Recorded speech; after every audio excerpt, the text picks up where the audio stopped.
Cinema తీయడం కోసం టీచర్ని హత్య చేయాలని చూసి ఏయ్!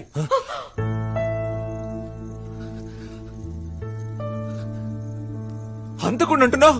నేను హత్య చేయడం చూసావా నువ్వు? అవునయ్యా, నేను ఫ్రాడ్నే. దేనివల్ల? నీ వల్ల, నీ కఠినమైన పెంపకం వల్ల. చిన్నప్పుడు ఏడుస్తున్నా తీసుకెళ్లి స్కూల్లో దించావు. ఇప్పుడు కూడా చదువు చదువు అని ఏడ్పిస్తూనే ఉన్నావు కదయ్యా. జ్వరం వచ్చినా తీసుకెళ్లి స్కూల్లో దింపుతావు. ఫెయిల్ అయితే గుండు కొట్టిస్తావు. నాకు బాధ పెట్టినా అది మానేదయ్యా. కానీ మ్యాథ్స్ గుండు, సైన్స్ గుండు అని ఊళ్ళో అందరూ ఎగతాలు చేశారు చూడు, ఆ బాధ ఇంకా మానలేదయ్యా. సైకిల్ మీద నుంచి కింద పడితే ముందు పరిగెత్తుకుంటూ వచ్చి సైకిల్ ఎత్తావు. నీ సైకిల్ మీద ఉన్న ప్రేమలో కనీసం 1% అయినా నా మీద ఉందా? ఇంకా నయ్యో, నీకు ఇంకో బిడ్డ పుట్టలేదు. పుట్టుంటే దాన్ని టార్చర్ పెట్టి చంపేసుండేవాడివి. నేను ఇంజనీరింగ్ లో చేరతానన్నానా? అది వద్దనే కదయ్యా చెయ్యి వెరగొట్టుకున్నాను. అప్పుడైనా వదిలేవా నువ్వు? విరిగిన చేత్తో తీసుకెళ్లి ఎగ్జామ్ రాయించావు. కానీ ఒక్కసారైనా నొప్పి ఎలా ఉందని అడిగేవంటయ్యా.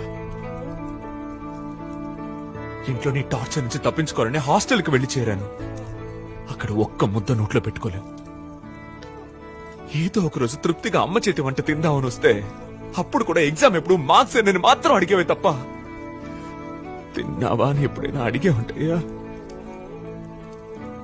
సినిమా కోరిక రాగానే తిన్నగా నీ దగ్గరికే వచ్చి చెప్పాను.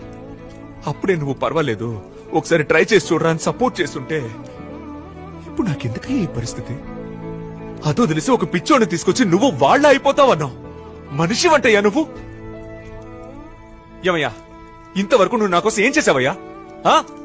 నీకేంటి, ఈ లోకమే నాశనం అయిపోయినా నేను ఇంజనీర్ అవ్వాలి, ఉద్యోగానికి వెళ్ళి ఎడ్యుకేషన్ లోనే తీర్చాలి, అంతేగా? దిగులు పడకు, నేను ఎలాగైనా తీర్చేస్తానులే.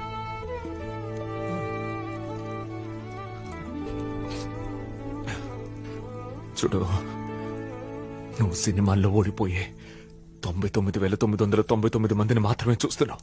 కానీ నేను గెలిచి ఆ ఒక్కడినే చూస్తున్నా.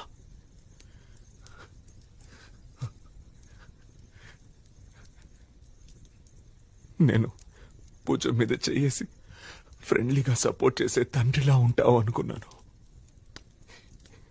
కానీ నువ్వు కనీసం ఒక్కరోజు కూడా నాకు తండ్రిగా కూడా లేవయ్యా.